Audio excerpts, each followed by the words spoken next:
sir, pagka tumatapon na yung ano nyo, ink nyo, ayan, tanggalin nyo yung screw dito sa likod. Ayan, tanggalin nyo lang dyan, natanggal ko na siya.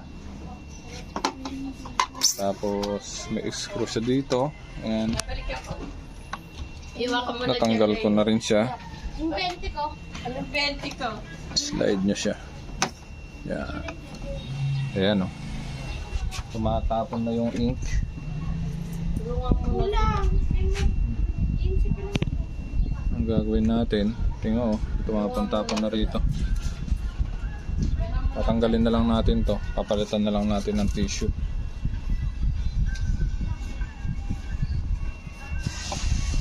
Tumapon eh.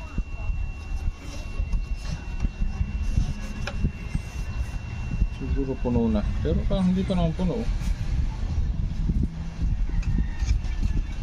Ay, puno na yan.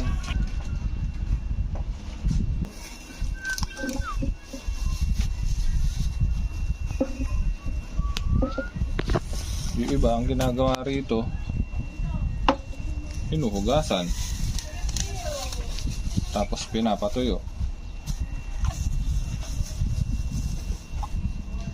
Pero kung nagmamadali kayo, sunupot ko na lang siya.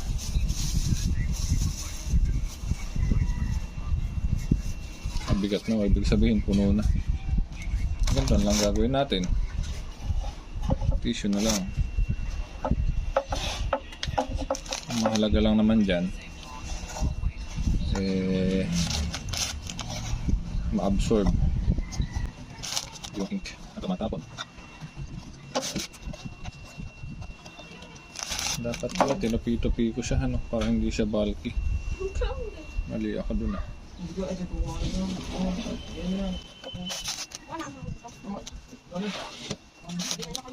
Tapos balik mo lang na gano'n. May guide dyan. Balik. Tapos yung screw. Lalaki yung tignan pero yung boses pamaba.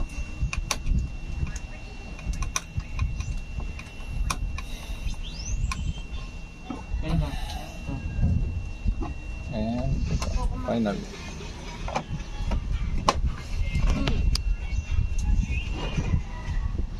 Matagal na naman to, kahit mga 1 taon siguro. Almost 2 years naman na to bago na puno. Ibig sabihin 2 years niyang pinuno yun. Ito diba? Hindi mo tumapon, no? Paano pag hindi mo na malayan na tumatapon na pala, maglalamira sa table nyo. Kaya dapat minomonitor nyo rin yung waste ink pad nya. Yes.